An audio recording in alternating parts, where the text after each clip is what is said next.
What's up, guys? Got another tutorial today, this time for my new track Strong. It's out now on all streaming platforms. Go ahead and stream it.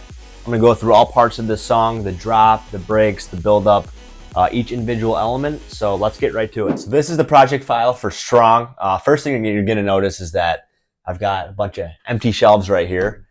I'm actually in the process of moving. So yeah, right now I'm just working in an echo chamber, no decorations, no aesthetics. So that's why that shelf is empty, and there was stuff on that shelf before.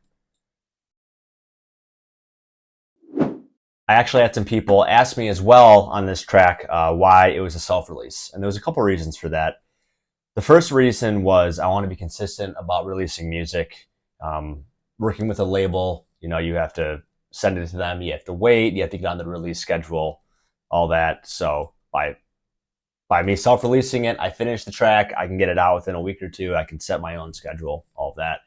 Then the other thing is this track, this older style progressive EDM, golden era EDM, people call it, style track. It's a little bit outdated right now. I knew that it would be a bit difficult for labels to sign it. So I'd have to go through setting the labels, waiting on one, waiting on the next, and it's kind of extending that timeline. And I knew it might not even get signed, so I decided to just self-release it. So let's go ahead and play the drop of the track from the final master. Show yourself strong!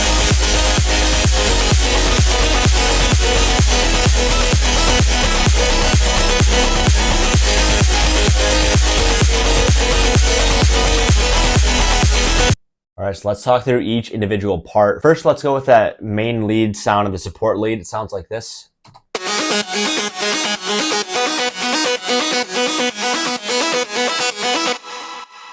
So the main lead consists of 3 layers. First one is this one. It's kind of the core sound, silent one. This transient clicky layer, and then this white noise layer. All of these are then routed to a bus. There's really not much on it. The classic Camel Crusher British Clean preset. I still use this in every song. Love it. Transient Master, make it a little bit more punchy. Echo Boy, this is just an automation, I think, out of the drop. Fat Filter, cutting out the low end, cutting under 166 on this. Then I routed that to another channel. Some EQ shaping on that to boost some areas, cut some areas. A reverb send with 1.59 seconds of decay. Not much reverb is needed on this track just because, I mean, this is ARP melody with barely any spacing between the notes. So if you have a long decay on this, it's going to sound completely washed out. A delay with a really small mix, really small feedback. So not much of a delay as well. Soothe, one of my favorite mixing plugins. This is what it sounds like without Soothe.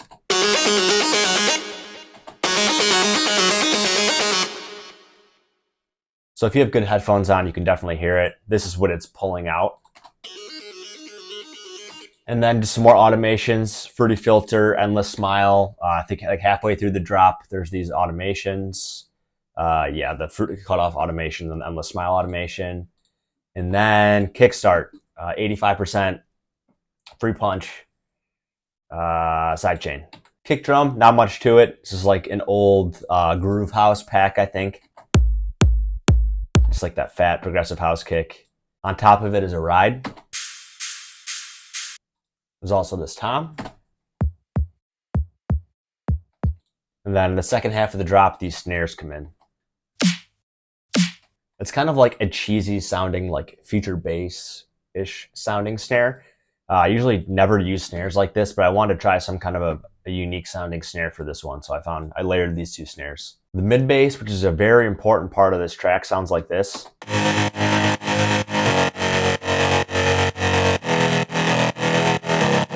And that consists of 2 layers. This one, and then this one. And then there's a lot of processing on these things. First, OTT, 10%, which is probably barely doing anything. EQ, cutting out the low end. FL Studio actually has this really cool thing called Patcher. And you can download like emulations of certain plugins. I think this guy's name is Frank Pohl. He makes these emulations. This is an emulation of Sausage Fattener. And it sounds just as good as the actual Sausage Fattener plugin. So that's what I have here. So this talking mid bass was really, really popular in like the 2013 2013 to 2016 era of progressive house and main stage electronic music. And that was what I really wanted to capture is like, if I was at Ultra or Tomorrowland at that time, what was the kind of sound that you would hear at the main stage? And with that mid bass, this was a very important part is just talking mid bass.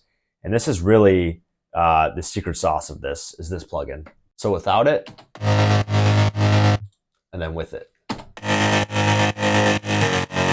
This is actually a stock FL Studio plugin, and you can adjust the X and Y parameters. It's really cool. If you listen to old Tommy Trash songs, I don't know if he used this. I don't know if he used FL Studio or not, but this was a really big part of that sound. Then we got some other plugins on this. Once again, cutting out the low end because these plugins are adding new frequencies. FabFilter, cutting out the highs above 5,000 hertz because I want my leads to be in that range. Mid-side EQ, cutting out the sides up to 300 hertz.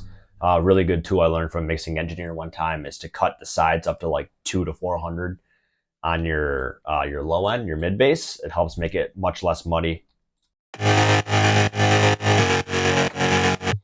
Ozone Imager, making it more mono. I actually have a thing that I do with Ozone Imager for my mid bass that probably there's absolutely no science to this whatsoever, but I make my mid bass so that it stays within this region right here. So like right there, it's shooting out the sides. I get it to a point. I keep sliding this to a point where it doesn't shoot out the sides. Once again, absolutely zero science to that whatsoever. It's just something that I found that works. This is D-Blue Glitch. It adds a nice gate effect. And then again, Soothe to remove some low-end frequencies. Kickstart, free punch, 100%. Basic sub bass, nothing to this, just a sine wave. And then a bunch of effects in the background. We got this,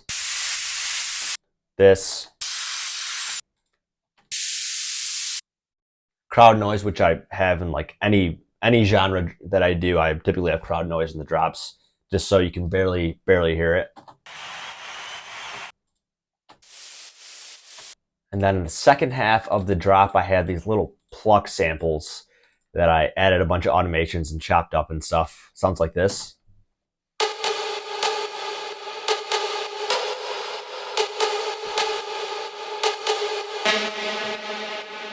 So this is a pitch automation for this note right here. And then for the processing for it, I just boosted some frequencies, cut out the low end, transient master again, making it way more punchy, and then some reverb. All right, let's go back to the beginning of the track. Start with this vocal here. You can't make other people like you. I don't care what you do for them. I don't care how you try to... So it's this really epic preacher vocal. Not sure where I found this thing. And then I added my own effects to make it more beefy. So it sounds like this without it. You can't make other people... And then after. You can't make other people... And what I did was I added the Pultec analog EQ, really cool vintage EQ to add warmth to sounds. You can buy a hardware version of this for like $4,500, or you can buy the digital plugin, which probably sounds really similar. I love it. A little bit of OTT again, only 10%. Trash making it a little bit more warm.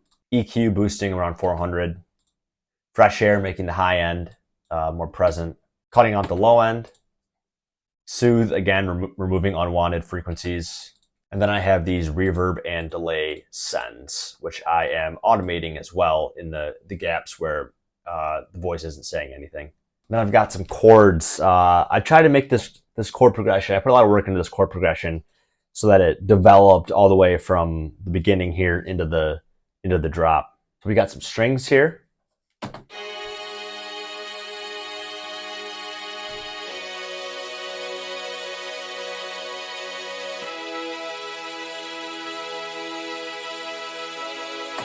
The strings were Kontakt. I'm not going to pull it up because Kontakt always crashes my computer.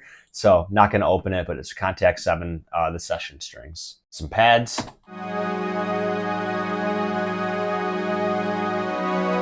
The pads are just a Spire preset.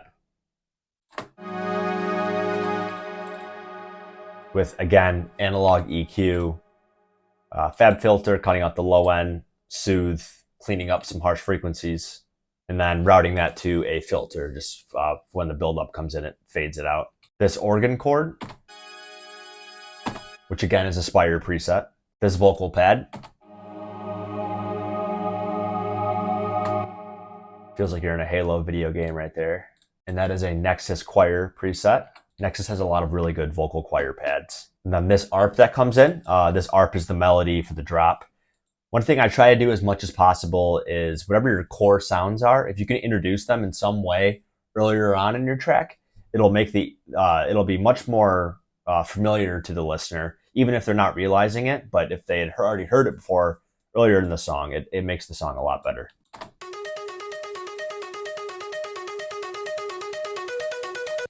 This is a Avenger preset. I don't know if anyone still uses Avenger by Vengeance. People know Vengeance from their old sample packs that like Avicii used to use them a lot. Like every electronic music producer used to use them in the early 2010s. But they made a plugin called Avenger, and I still use it. I like it. And then that lead that I mentioned before in the drop, it plays right here in the buildup, and it's just slowly fading in. Also playing here, 8 bars in, a respace comes in.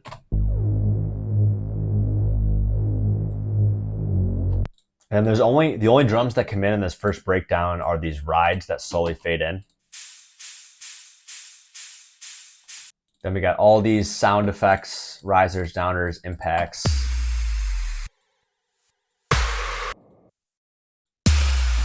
We have this ambience layer. For the ambience layer, I use Fruity Stereo Shaper to make it a little bit more wide in the mix and leave room for other things. This vinyl, like Foley sound in the background. And then for the build-up, there's really not much. I think I used this build-up in a different song. So that's where I just pulled it right in. It sounds like this. And then also this one. And then I have Endless Smile on my master. Sometimes I use Endless Smile on my master. Sometimes I don't. Sometimes it'll like totally just wash out the entire track too much. I'll just put it on individual elements that I want washed out. This one I just put on the master, sounded fine. The other two things I do in my master, I do this in most songs, is I will automate the stereo separation. So it goes like, in the buildup, it goes like 15% more mono. So it feels more thin. And then when that drop hits, it goes back fully wide stereo, just like to have an extra impact. Same thing with the master volume here. Like it gets a little bit more quiet, and then the drop hits and it gets louder. This is like little tiny subtle things that make a drop seem like it's hitting way harder. And then on the second breakdown here, it really just, I introduced some of the elements that were in the beginning. The pads come back in, the strings come back in, the organ chords come back in.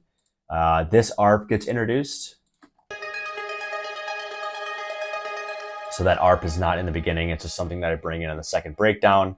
All I have on that is a reverb with a really, really long decay, pretty high mix level to push it like way back in the mix. And then I also have this melody that comes in.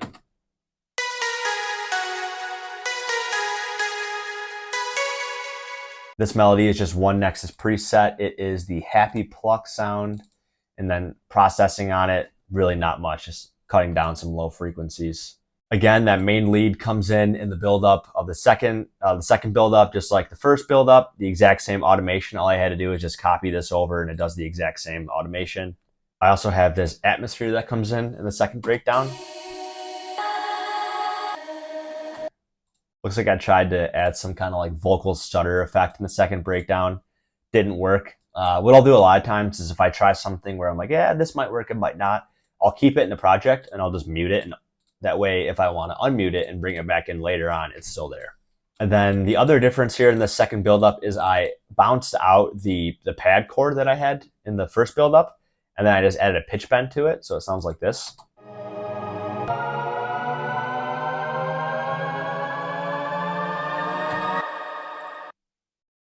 Just these little kind of things to make your second break and your second build down different than the first one is going to add so much to it. It's very hard for you to sign songs by just like having a break, a build, a drop, and then repeat the same thing over again as the exact same as the beginning. You got to add some little types of variations. And then on that note of variations, I added this lead as well in the second drop. And then there's just one sound here. It's the Silent One lead. It is a Dubvision 11 lead. And then there's like no processing on it actually. Just cutting out a lot of the low end because I wanted the other leads to occupy this like lower frequency. So I only wanted the high pitch end of this lead. So I cut everything under 430. And then kickstart again, the free punch 80%. Then I also have this drum fill, also before the first drop, same one. And then I have two additional build-up elements here. First, I got this one. And then I got this one. And that is pretty much it with this project. It's a pretty simple project, I would say. Not too much going on. I think it all kind of revolves around the chord progression and then this drop with that 2013, 2015 main stage energy. So if anyone has a question, let me know, and I will have another tutorial coming out soon.